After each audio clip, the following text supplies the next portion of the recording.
Hey there, Dengar Stu here. Today's video is about doing a little bit of hull work, then pushing on and fixing up the Detroit diesel, and is proudly sponsored by MarineEngine.com.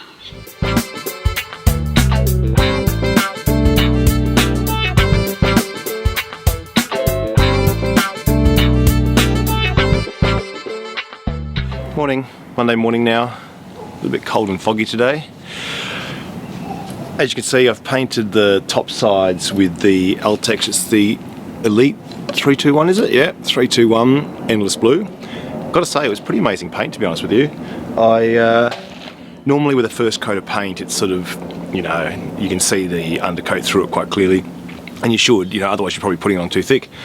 But with this stuff, it just has so much colour in it. It's kind of amazing to see it going on, which is why I didn't film it. Anyway, you've seen painting, but it was nice paint. So, and I'm not just saying that as a sponsored thing, so I bought this paint, I was really impressed. What I need to do now with the painting is, before I do the anti-foul below that, I've got to do a final coat of the barrier undercoat, and I've got to do that sort of 2 to 4 hours before I put the anti-foul on. But what I need to do first is move all the stands, because everyone keeps asking, how do you paint under the stands? And the answer is you move them. I'm going to start by moving the middle ones forward so that it takes the weight of the front of the boat. I mean, not that these stands are taking any of the weight, they're just stopping it tipping over. All the weight's on the keel. So they didn't have to be that strong. I mean, it's great they're strong, but they don't need to be that strong, because they're not, they're just balancing it. It's like if you took a really heavy item, you can just sort of balance it with 2 fingers, if it's got all its weight on the ground.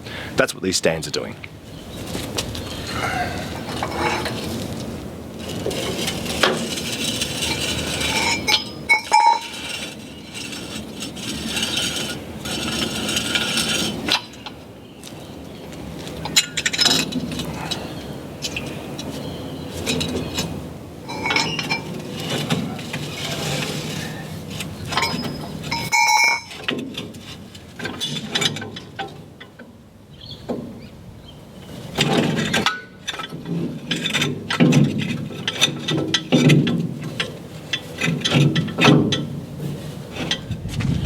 Alright, now we can get to the squares under the stands. Gonna get the wire brush on the angle grinder, just start really cleaning them up. My plan originally was to do primer, move the stands, do primer, then do barrier coat, move the stands, do barrier coat, much in the idea that you have these sort of interleaved courses of bricks rather than having the bricks stacked vertically. Didn't quite pan out that way because I ran out of primer, but anyway, what I'm going to do now is, because I have the new primer, I'll show you that. What I've got here is the Ultralock 576. This is the epoxy primer that Dave was recommending for areas that weren't sandblasted. So we're going to be using this epoxy primer. It's a 1-to-1 primer. We'll be using it on the patches where the stands were, and also in the engine bay. First though, I'm going to go drive and get a coffee. It's too cold, I'm not feeling it this morning. I'm going to drive down on the Land Rover that I still own. I've got to say, it's now Monday, and over the weekend it was quite heartwarming to see you guys sort of going, no, don't sell the Land Rover. I mean, I don't want to, don't get me wrong. And quite a few people made some very generous donations to PayPal to help try and keep the car. Got a long way to go. I'll do a bit of a budget during the week and show you what we're up against, but it was really nice. I mean, you guys don't have to do that at all. It's my problem. I guess it's just really nice to think people are on board with the project and that they feel they get enough entertainment value out of watching to want to contribute. So thank you very much for that. I'll keep you posted. Anyway, so thank you again, and let's go get a coffee. Actually, I'll show you some of the other stuff in the yard. I want to try and inject a little bit more of the day in the life without doing another big day in the life video, but there's all sorts of stuff going on around here. The first thing's way over there, so let's drive.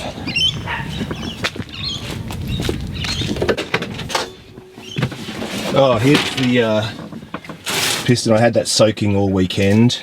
See, this is how you prepare a car for sale if you really don't want it to go. Got it to move down until the piston's at the base here, so it's actually freed now. So we'll get that out all the way today, figure out whether we have 1 or 2 piece pistons, and then get the order in. Here's the old MG that was sitting in the bushes here.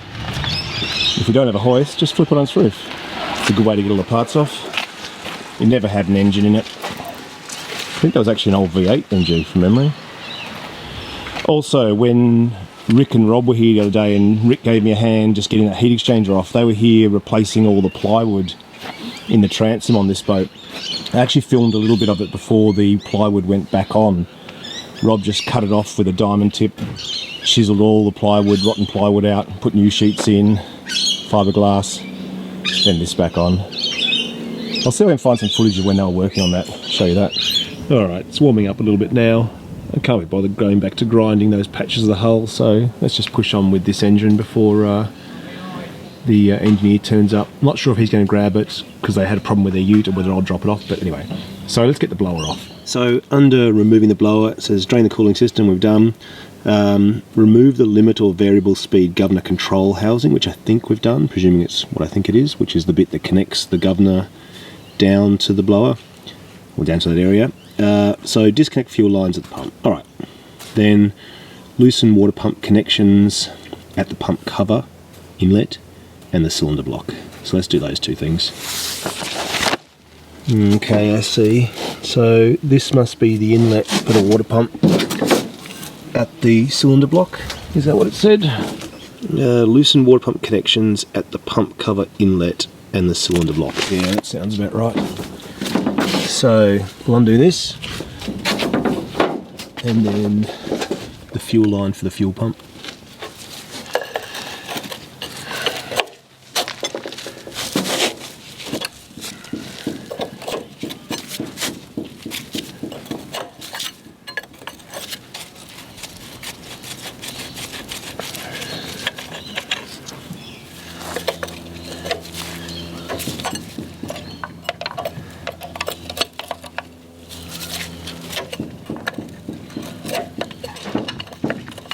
Alright, I'll just use a bit of masking tape to label this end as to fuel pump outlet. Outlet? Yes, outlet. That should make life a bit easier down the track. Alright, nicely labelled. Look at me being organised on a Monday morning. Alright, water pump. I think we're getting the 2 bolts here on this flange. Got to say, despite all the corrosion, the bolts are coming out quite nicely, which is a pleasant surprise. So after that, it's a whole lot of, you know, if you've got this, if you've got that. We've taken our solenoid off. Then we have to remove the blower shaft, which is section 176. If the blower shaft is not broken, remove the 6 bolts that secure the flywheel housing small hole cover, which surely must be this 6 holes going through to the blower. So let's zap these off.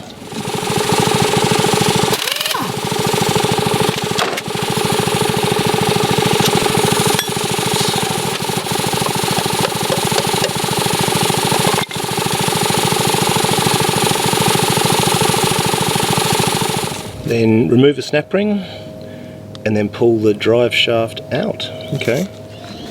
Alright, now this cover's off, we've got to get this little snap ring out, and apparently we can pull this shaft out. Not sure how to get a grip on it. It says some of them have a tapped thread here you can use to wind something in and pull it out, but this actually just looks to be a square hole. I don't have any square bolts here.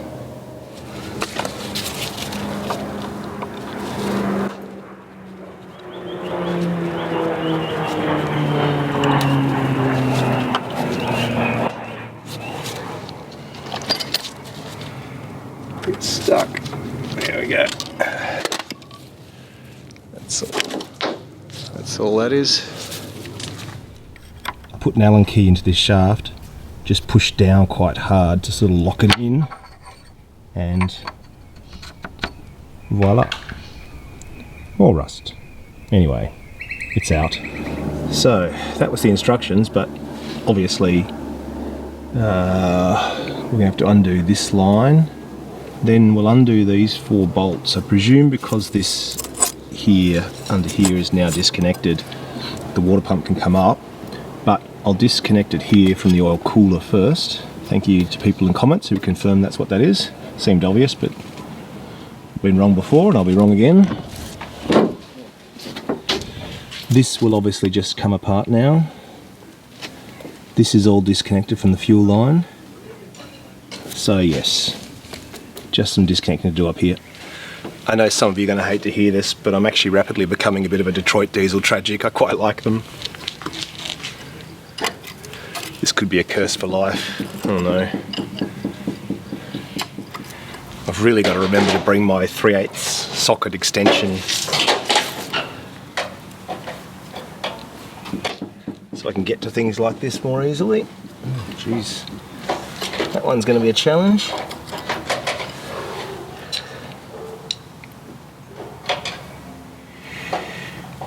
Wouldn't be if the oil cooler was off first, so maybe I should do that. It looks like the bolts holding the oil cooler onto the block might be inside it. So we might have to pop this cover off and then get to more bolts underneath.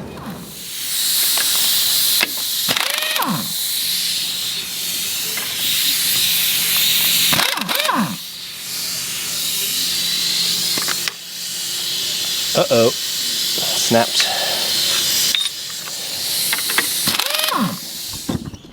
There was one last sneaky bolt underneath here.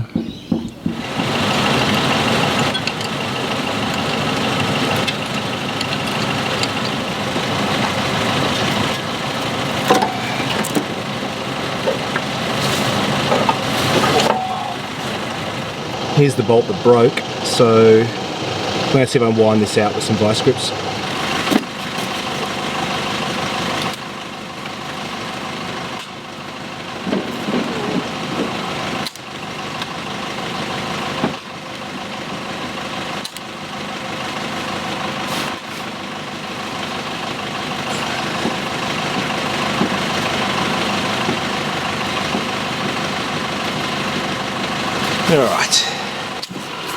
Alright, looks like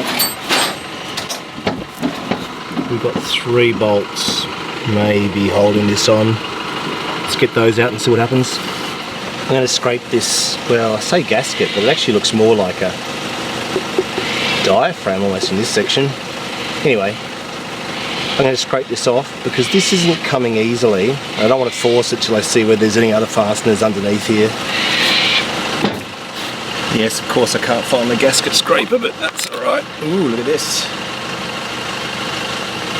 Plenty more fasteners.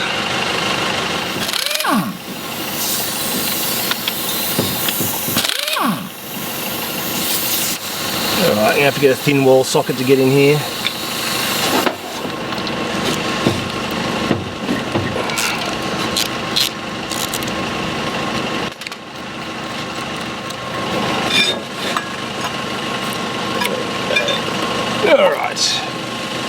Okay, let's bag all this up before it gets lost and confused with other bits. I did all that to get the water pump off, but now the water pump's not connected to anything because it's free from the block here, so we can lift the whole thing up. All we need to do now is disconnect this hard line here. I do actually have a set of flare wrenches at home. This one's a bit tight, it'd be awesome for getting this pipe off. Let's try this end. They're both pretty tight. That's frustrating. Let's try with the vice grips. It's dodgy, I know, but I just don't have the flare wrenches here.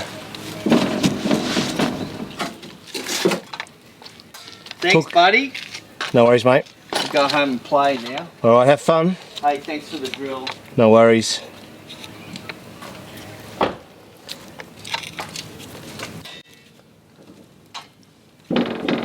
I'll give you a call later so we can plan the trip up to Brisbane, eh? Oh, mate.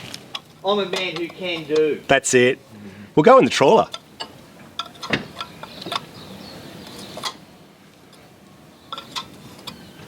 I don't want to call me David Pedley. That's the biggest insult of all. I know. I know, it is. It is.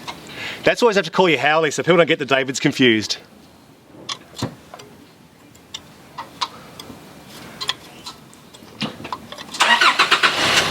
Okay, mate. See ya. We're there. All right. I think all that's left now is the main 4 mounting bolts.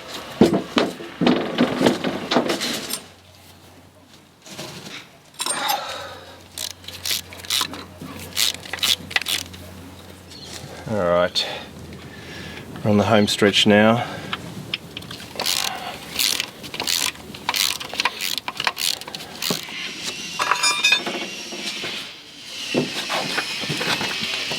Oh, that wasn't too hard. Ugh. Even though all the bolts are out for the bell housing, I think it's on dowels, so it's quite stiff, so I'm just tapping right round just to get it off.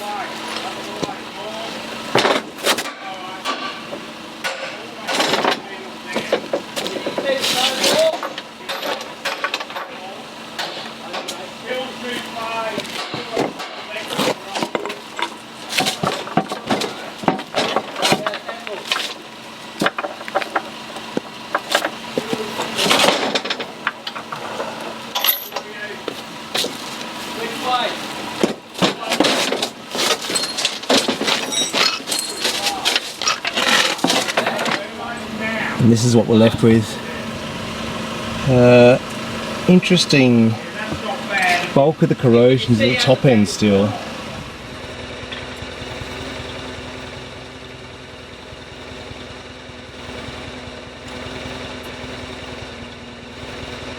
Suspension's lifting up.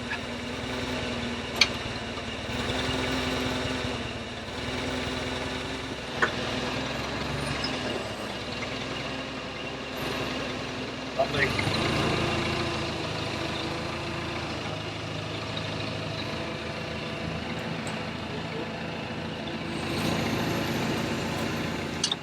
Yeah. Have you got one of the slugs out, have you? Yeah, it's over here, hang on. Oh, that's your valve spring? Yeah, right. Not looking too, a bit of a curve to it. Yeah. So I think he had springs on that list, didn't he? Yeah, I'll have a good look at the list. And these roller lifters. Yeah. And all the case hardening's corroded on those too. Which I think's the same with the cam. You can see there's corrosion on the case hardening. I don't know if it's going to be polished up or not, or... So for peace of mind, look at Petters brakes, steering and suspension checks for just $28. Visit Petters.com.au Oh yeah, for the cam followers. These springs will probably be okay. Yep. But I don't know how they sell the packs. Yeah, right, so close. I'll show you this one. There's a broken spring on one of the injectors. Nice. I've got a funny feeling the owner actually said he had a second set of injectors, but they were bigger. They were N65s, and it's already a pretty thirsty motor, so I'd probably rather keep them down. I mean, just from there, it looks better than the parts.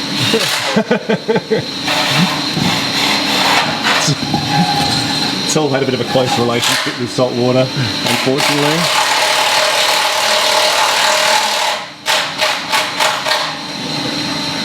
I mean, just by eye, it looks reasonably good.